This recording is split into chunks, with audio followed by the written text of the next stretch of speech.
Hello दोस्तों, आपका आपके यूट्यूब चैनल जीएस फोबिया पर स्वागत है। हम आपके लिए लेकर आए हैं एक नई इंफॉर्मेटिव वीडियो शुरू करें उससे पहले प्लीज़ चैनल को सब्सक्राइब करें और बेल आइकन पर क्लिक करना न भूलें।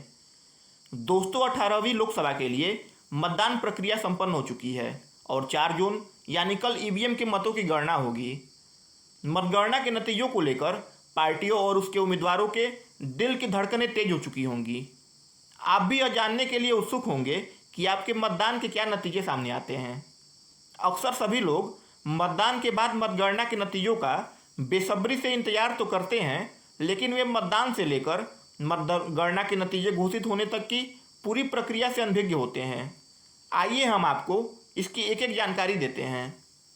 मतदान की प्रक्रिया पूर्ण होने के बाद संबंधित सील बंद ईवीएम मशीनें वीवीपैट के साथ एक सुरक्षित कमरे या हॉल में रखी जाती हैं, जिसे स्ट्रांग रूम कहते हैं, जो सीसीटीवी की निगरानी में रहता है और इसकी सुरक्षा में केंद्रीय अर्धसैनिक बलों के जवान लगे रहते हैं।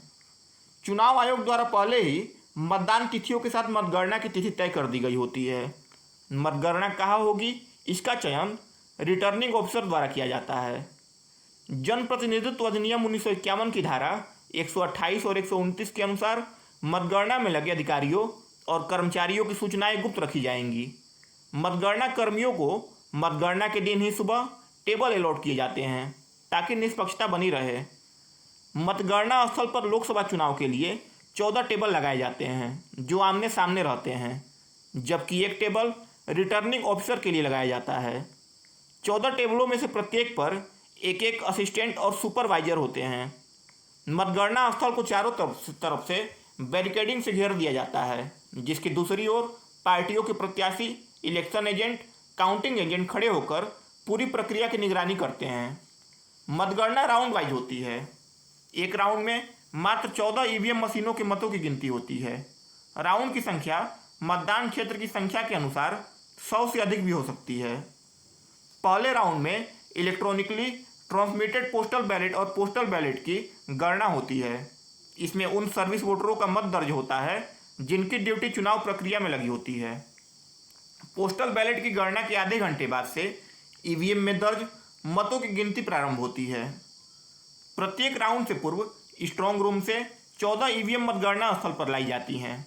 इस दौरान निगरानी में रिटर्निंग ऑफिसर के अलावे प्रत्याशी, उनके इलेक्शन एजेंट और काउंटिंग एजेंट भी मौजूद रहते हैं। मतगणना स्थल पर सर्वप्रथम काउंटिंग एजेंटों के सामने ईवीएम की सील चेक की जाती है ताकि यह स्पष्ट हो सके कि कोई छेड़छाड़ नहीं हुई है। फिर प्रारंभ होती है मतगणना की प्रक्रिया।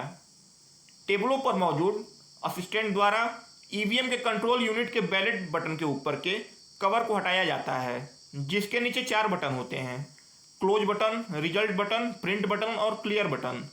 रिजल्ट बटन पर क्लिक के साथ मतगणना प्रारंभ होती है और हर एक राउंड के पूरा होने पर रिटर्निंग ऑफिसर द्वारा रैंडम तरीके से टेबलों के गणना की क्रॉस चेकिंग होती है। संतुष्ट होने पर सुपरवाइजर द्वारा नतीजे रिटर्निंग ऑफिसर को सौंपे जाते हैं, जिसे वह मतगणना स्थल पर लगे बोर्ड पर लिख देता है तथा चुनाव आयोग की वेबसाइट पर भी फिट कर दिया जाता है। काउंटिंग राउंड तब तक चलता है जब तक वोटों की गिनती कंप्लीट न हो जाए। जब वोटों की गिनती पूरी हो जाती है तो ईवीएम को मतदान स्थल पर ही बने विशेष टेबल पर वीवीपैट की पर्चियों से मिलान कराया जाता है। पूरी प्रक्रिया से संतुष्ट होने और पार्टी के इलेक्शन एजेंटों और काउंटिंग एजेंटों को संतुष्ट करने के बाद डाटा को फॉर्म 17C पर दर्ज किया जाता है, जिस पर प्रत्याशी के इलेक्शन एजेंट का भी दस्तखत होता है। पूरी प्रक्रिया पूर्ण होने के बाद जिला चुनाव अधिकारी द्वारा नतीजों की घोषणा और फिर विजयी प्रत्याशी को प्रमाण पत्र सौंपा जाता है। दोस्तों, मतगणना के पश्चात भी ईवीएम में दर्ज वोटों को डिलीट न करके सीलबंद ईवीएम को डिस्ट्रिक्ट इलेक्टोरल ऑफिसर की निगरानी में डबल लॉकर और सीसीटीवी से लैस गोदाम में रखा जाता है, जिसका उद्देश्य मतगणना के बाद किसी पक्ष द्वारा न्यायालय में मतगणना को चुनौती देने की स्थिति से निपटने के लिए होता है, ताकि न्यायालय की मांग पर डाटा प्रस्तुत किया जा सके। दोस्तों, आपको यह वीडियो कैसी लगी अपनी राय कमेंट बॉक्स में ज़रूर दें। वीडियो को लाइक और शेयर करें और चैनल को सब्सक्राइब करें। हम फिर मिलेंगे एक नई इंफॉर्मेटिव वीडियो के साथ। जय हिंद।